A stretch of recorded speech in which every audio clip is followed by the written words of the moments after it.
Queridos irmãos, vamos abrir a palavra de Deus na carta de Paulo aos Efésios e vamos ler do verso 3 até o verso 7, dando continuidade à nossa série de mensagens na carta do apóstolo Paulo. Efésios capítulo 5, do verso 3 até o verso 6. Desculpe, falei verso 7, na verdade até o verso 6. Ouçamos a leitura. Mas a impudicícia e toda sorte de impurezas ou cobiça nem sequer se nomeiem entre vós, como convém a santos. Nem conversação torpe, nem palavras vãs ou chocarrices, coisas essas inconvenientes. Antes, pelo contrário, ações de graças.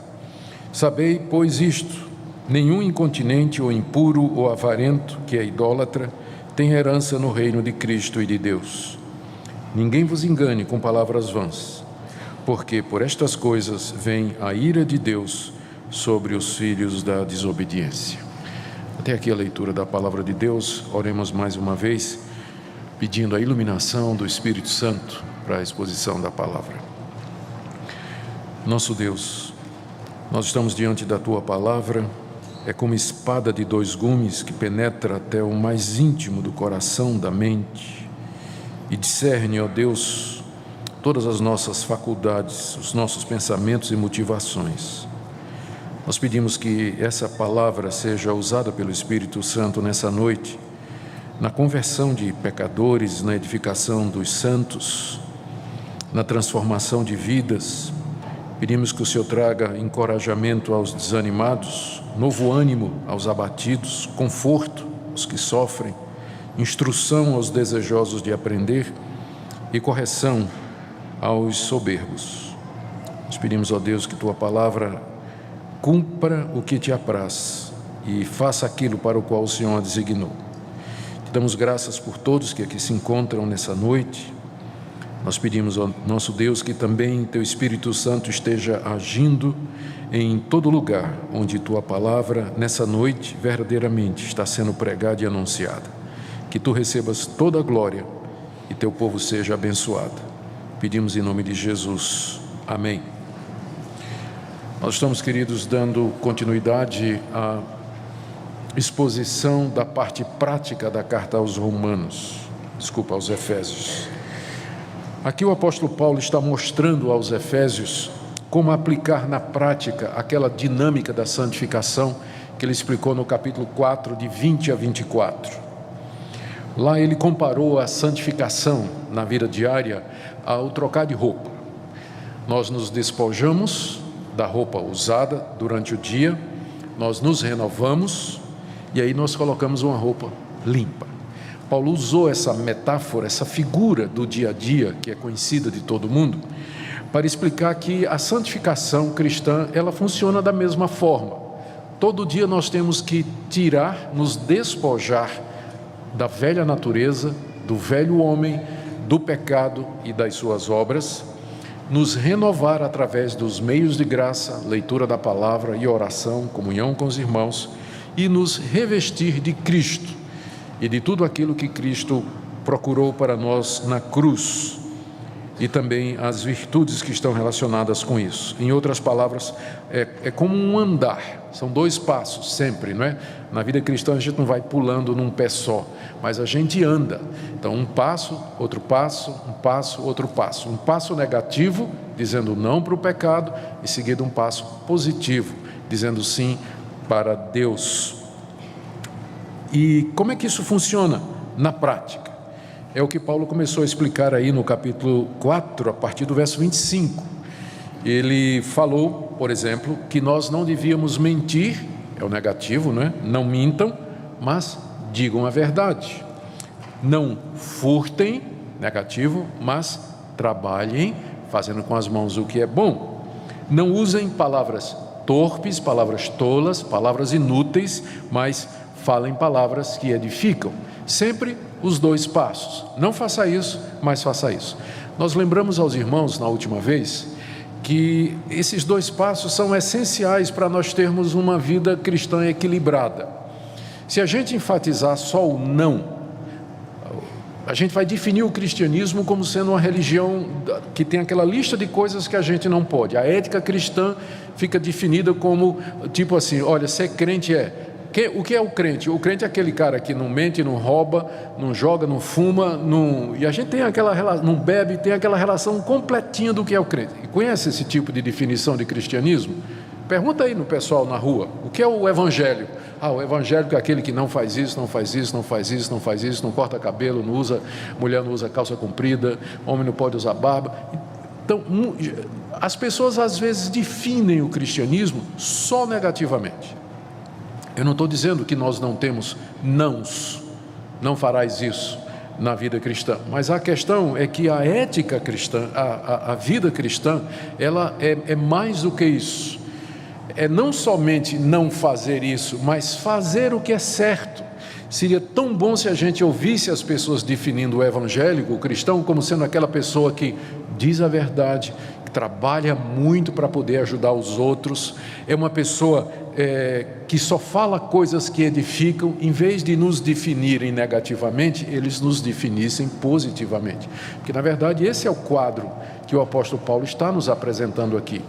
Nós não somente temos que parar de mentir, de roubar, dizer o que não devemos, mas devemos trabalhar, devemos dizer o que edifica e devemos então dizer toda a verdade às pessoas. Negativo e positivo, as duas coisas andam juntas, e aí você tem a vida cristã verdadeira e equilibrada. É isso que nós de fato queremos. No domingo passado, na última vez que nós falamos da carta aos Efésios, nós vimos também como Paulo aplicou esse princípio com relação ao Espírito Santo. Capítulo 4, verso 30, até o capítulo 5, verso 2. Continuando no mesmo desenvolvimento desse princípio, ele disse: não entristeçam o Espírito Santo. Isso faz parte do negativo, não é? Está no verso 30. Não entristeçam o Espírito Santo. E com o que nós entristecemos o Espírito Santo? Ele diz no verso 31, toda amargura, cólera, ira, gritaria, blasfêmia, toda malícia. Então não entristeça o Espírito de Deus. Mas a vida cristã é mais do que somente não entristecer o Espírito de Deus. Porque ele diz no verso 32, antes, ou seja, agora vem um lado positivo, em contraste com o negativo, agora o positivo. Vocês têm que aprender a se perdoar uns aos outros. Vocês têm que andar em amor como Cristo amou vocês e se entregou por vocês. Vocês têm que imitar a Deus. Da mesma forma que Deus perdoou vocês, vocês também têm que perdoar aqueles que ofendem a vocês. Então, mais uma vez você tem aqui esse contraste, não é? Não entristeça o Espírito, é o negativo, primeiro passo, mas ame, perdoe, exatamente como você foi perdoado e como Cristo lhe amou e andou em amor e nos ensina a andar da mesma forma. Agora o apóstolo Paulo continua nessa mesma, ele continua fazendo a mesma coisa. Na verdade ele vai até o final do capítulo 5, fazendo esses contrastes. E aqui na sequência nós nos encontramos com um contraste entre a imoralidade e a gratidão, que é o que eu queria falar nessa noite, que vai aí do verso 3 até o verso 6. O estilo é o mesmo, o gênero é o mesmo, Paulo apenas está mudando o conteúdo. Em outras palavras, ele está dizendo: não pratiquem mais a imoralidade e a cobiça, mas vivam em gratidão diante de Deus. O que é que o apóstolo quer nos ensinar com isso?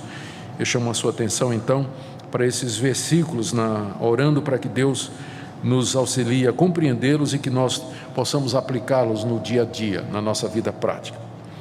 Paulo nos dá uma relação aí do verso 3 até o verso 4, de coisas que ele diz que não deveriam nem ser nomeadas entre nós. A impudicícia, toda sorte de impurezas ou cobiça, nem sequer se nomeia entre vós, como convém a santos. Nem conversação torpe, nem palavras vãs ou chocarrices, coisas essas inconvenientes. Então ele dá aqui uma relação de coisas que a gente não deveria nem mencionar, não deveria fazer parte da nossa conversa. E quais são elas? São 5 coisas, na verdade 6. Primeiro, da lista aí no verso 3, ele diz a impudicícia. às vezes os nossos tradutores, por causa da preocupação em que a Bíblia tem uma linguagem clássica bonita, coloca palavra que ninguém sabe o que é. A palavra impudicícia no grego é porneia. Todo mundo sabe o que é porneia, não sabe? Então você sabe mais grego do que português. Porque se eu perguntasse o que é impudicícia, mas se eu perguntasse o que é pornos ou pornografia, todo mundo saberia. Então, é um teste para dizer que vocês sabem mais grego do que português, pode ter certeza, hoje à noite. A palavra impudicícia no grego é porneia, é a palavra básica na língua grega, de onde vem porneia, pornografia, pornofonia, e significa todo tipo de imoralidade sexual. E a lista na Bíblia é grande. Essa palavra porneia, ela enquadra adultério, fornicação, homossexualismo, pensamentos impuros, a cobiça sexual, tudo é coberto por essa palavra no Novo Testamento grego.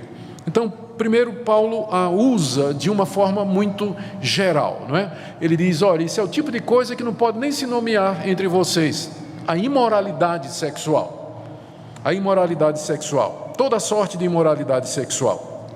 Depois ele diz uma palavra que é muito parecida, que foi traduzida bem literalmente, é a palavra impureza. A impureza. A impureza é a ideia de sujeira, não é?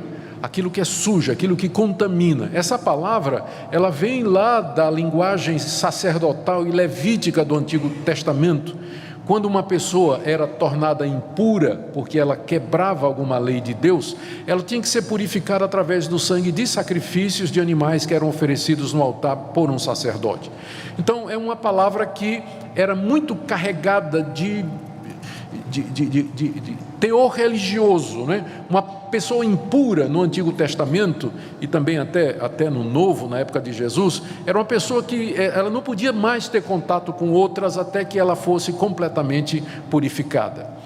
Paulo, quando usa aqui, Paulo era um rabino, né, treinado no judaísmo, era um judeu, conhecia a linguagem do Antigo Testamento. Então, quando ele fala impureza, ele está falando toda sorte de atitude que nos torna impuros diante de Deus e que evitam a comunhão com Deus e como que nos alijam ou lançam fora da comunhão com Deus, juntamente com todo tipo de imoralidade. Depois ele diz cobiça. Essa palavra é bem conhecida, nós sabemos o que é cobiça, é você desejar o que os outros têm. O cobiçoso é alguém que quer o que o seu próximo tem. Pode ser a mulher do próximo, pode ser o carro do próximo, o emprego do próximo, a beleza do próximo, a cultura do próximo. Ele cobiça, ele quer aquilo que os outros têm. Então, a cobiça vem logo aqui como o terceiro da lista, não é?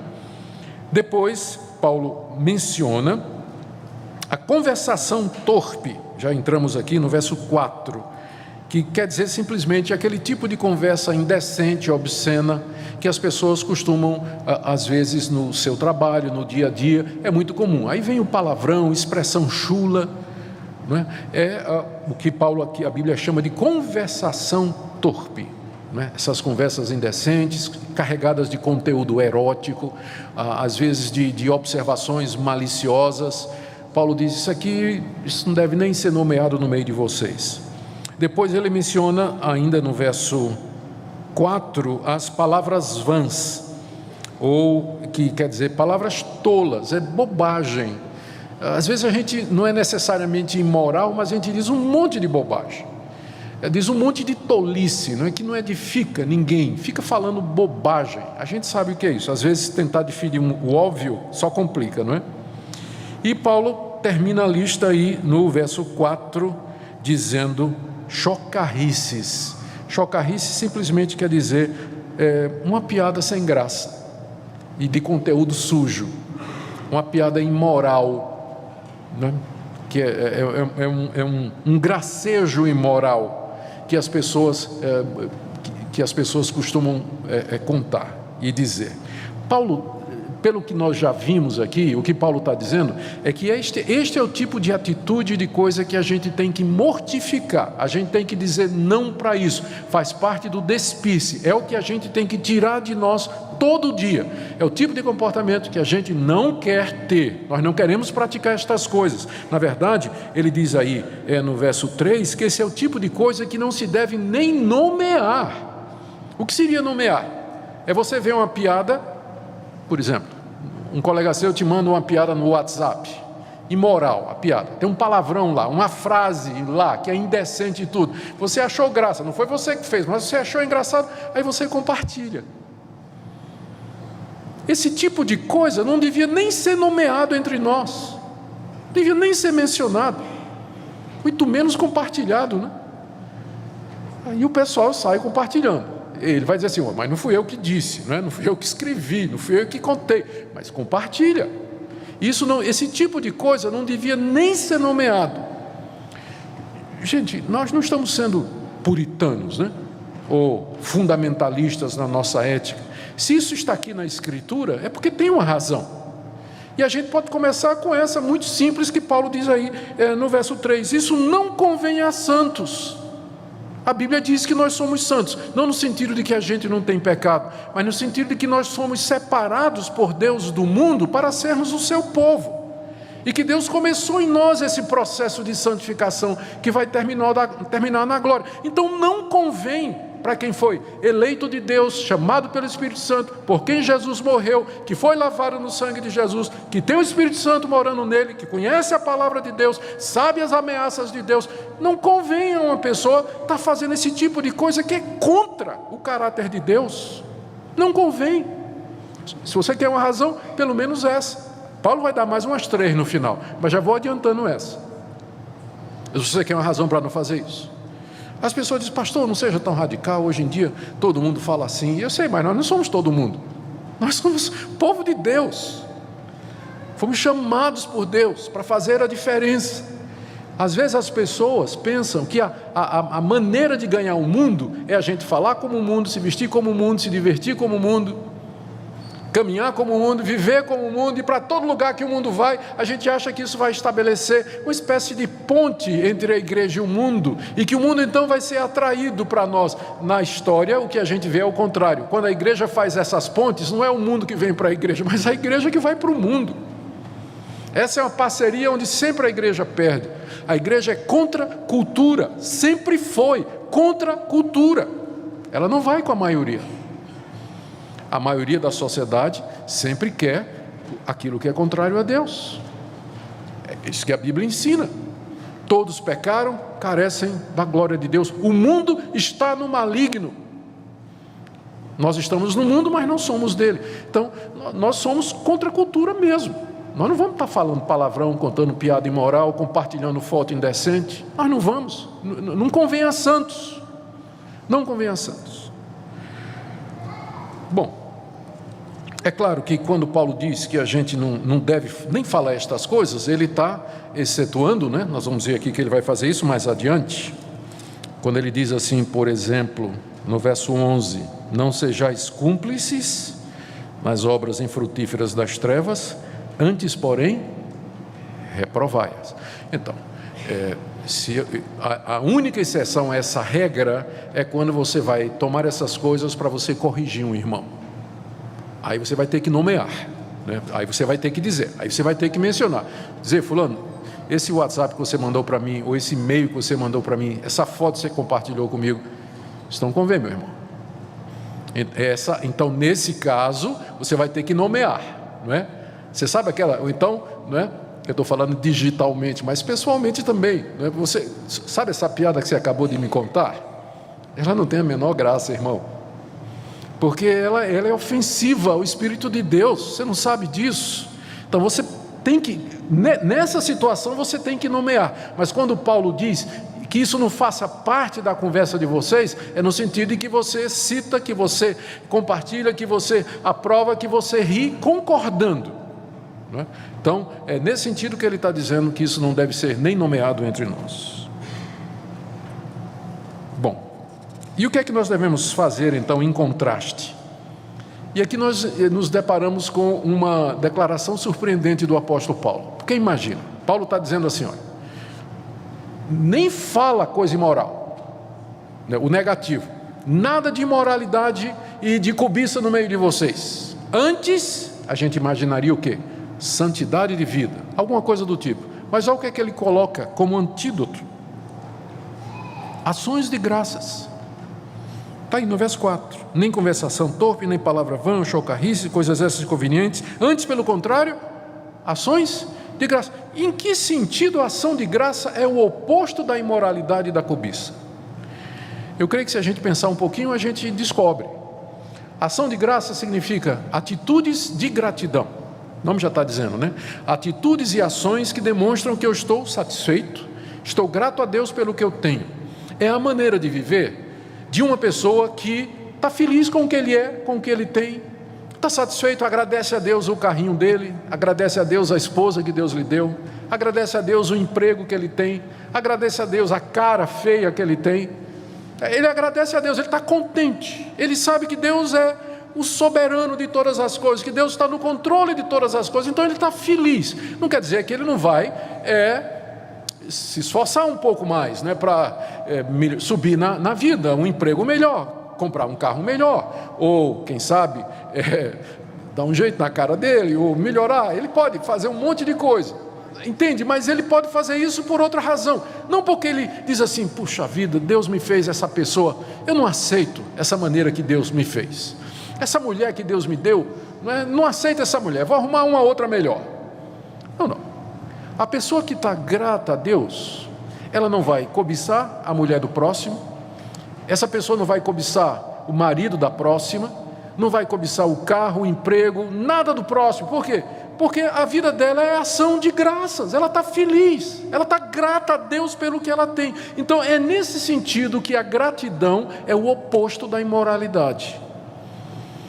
Porque se você está feliz, se você está grato a Deus, você não vai procurar se satisfazer pulando a cerca com a mulher do próximo ou com o homem do próximo, ou com a mulher ou um homem que não são seus. Você não vai fazer isso, porque você está feliz, você está grato a Deus pelas coisas que Deus lhe deu.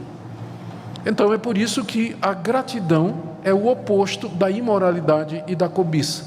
Por isso que Paulo diz: longe de vocês toda imoralidade, antes, aí vem um lado positivo, ação de graças. Agora, quais são os motivos que Paulo nos dá para isso? Por que é que eu devo viver uma vida de gratidão e nem ao menos nomear a imoralidade e a cobiça entre nós? A primeira razão eu já disse a vocês, já adiantei, está no verso 3. Ele diz assim: porque isso não convém a santos. Não convém a santos. Então, já expliquei essa razão. A segunda razão que Paulo diz está aí no verso 4. Ele diz que não haja conversação, verso 5. Sabeis, pois, isso: nenhum incontinente ou impuro ou avarento que é idólatra tem herança no reino de Cristo e de Deus. Ele está dando aqui mais uma razão para você largar a imoralidade e a cobiça e viver uma vida de gratidão a Deus. A razão é essa: Cristo já reina, Cristo já tem um reino. É verdade que o reino de Cristo na sua plenitude ainda é futuro. Nós aguardamos a vinda do Senhor Jesus, quando Ele vai inaugurar o novo céu e a nova terra, onde habita a justiça. E essa é a nossa esperança, a vinda do Senhor Jesus. Mas Ele já reina, Ele já está sentado à direita de Deus, Ele já tem todo o poder no céu e na terra, e Ele já está executando o seu plano aqui nesse mundo. Paulo diz aqui que os santos, os que são de Cristo, já têm parte com Ele. Aqui nesse mundo nós já participamos, nós somos herdeiros desse reino de Cristo. Nós estamos no mundo, mas na verdade nós não pertencemos a ele. Nós somos cidadãos brasileiros, mas também cidadãos do reino celestial. E como tal, nós já experimentamos aqui nesse mundo um pouco daqueles poderes, daquelas virtudes que nos estão reservadas no final de todas as coisas, quando Cristo vier.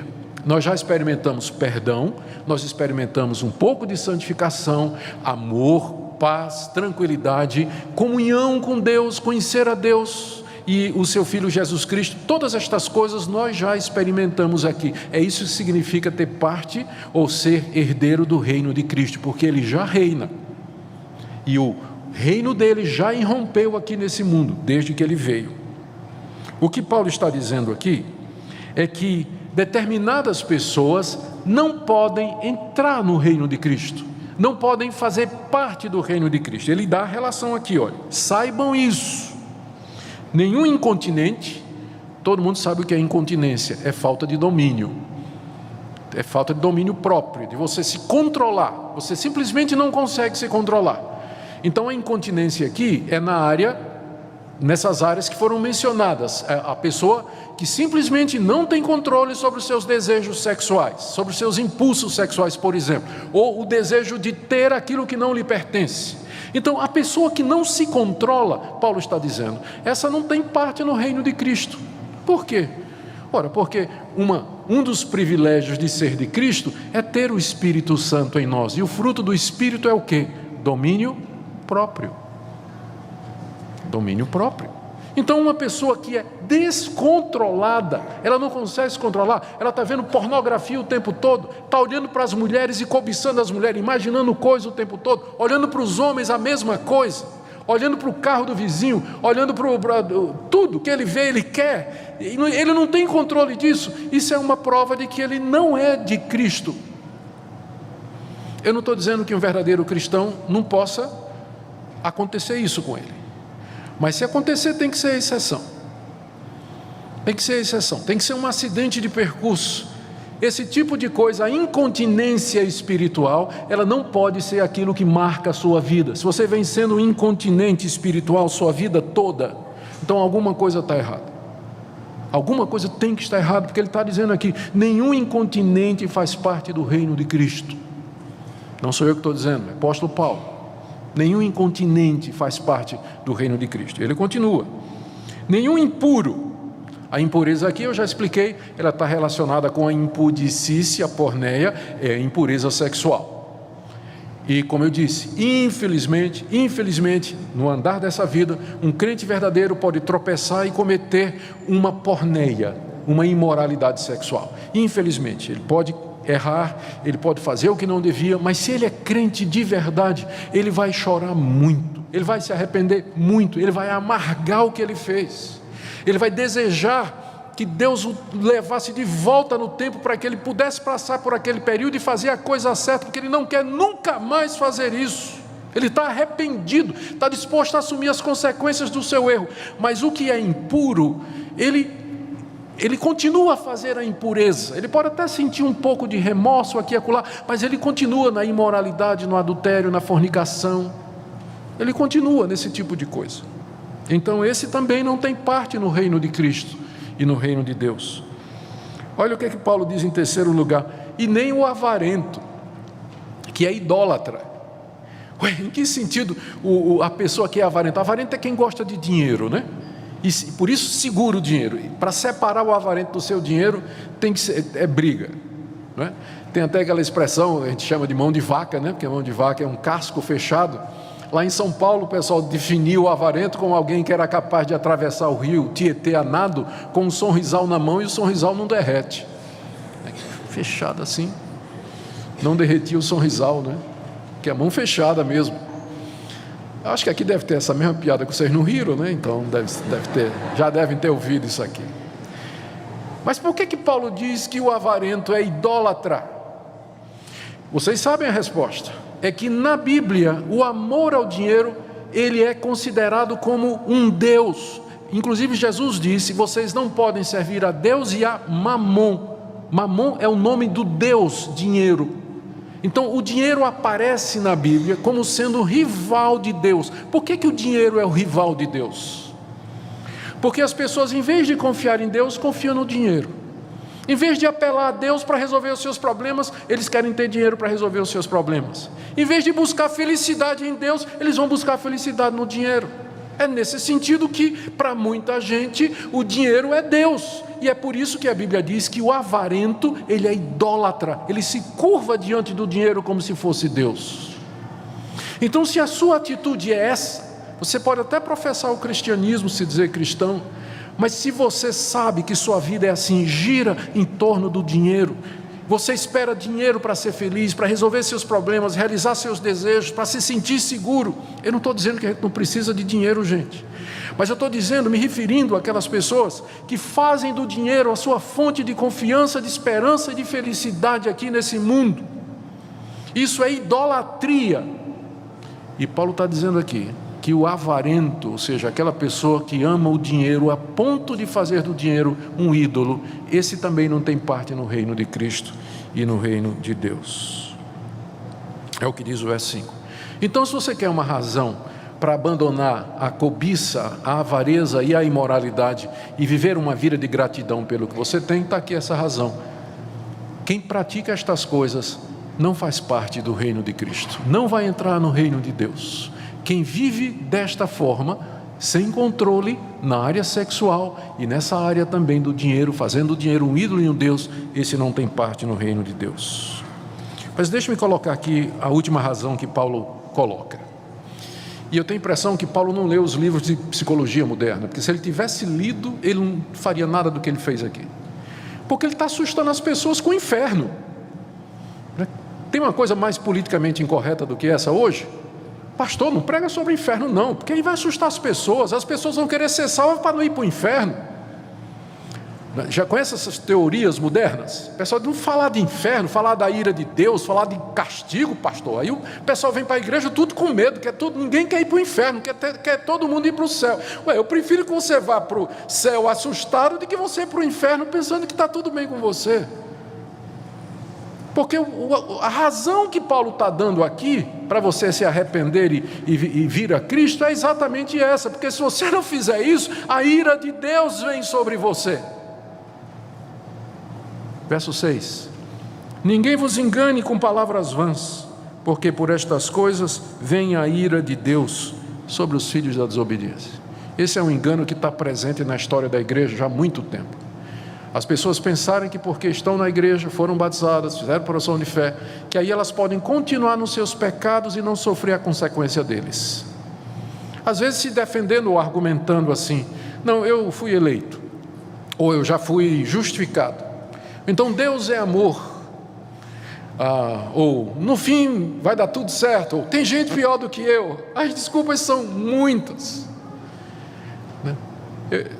Não se engane com nenhuma delas.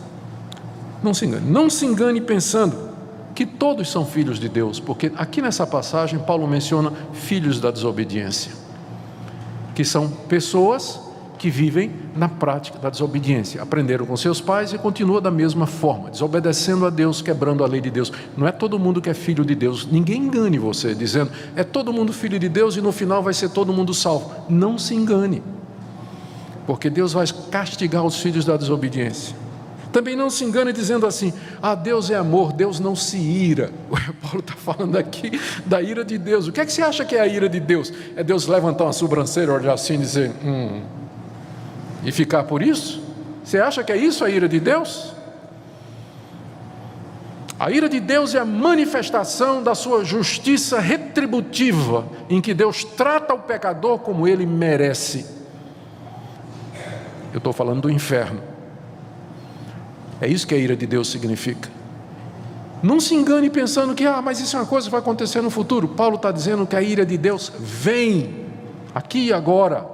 Ela já vem sobre o pecador impenitente, já vem sobre quem vive dessa maneira, aqui e agora. Ele já começa a sentir os efeitos disso, até a consumação, quando a ira de Deus será derramada plenamente sobre ele. Portanto, querido, ninguém engane você, não se deixe enganar com esse discurso de que você pode continuar a viver na prática da imoralidade, do adultério, da fornicação, da cobiça, da inveja, da maledicência. Ninguém engane você com essas palavras. Você pode continuar a viver do mesmo jeito, porque é pela graça, Deus é amor, Deus não castiga ninguém. Não se engane. Não se engane, a ira de Deus vem para quem pratica estas coisas. Eu preciso terminar fazendo uma distinção aqui.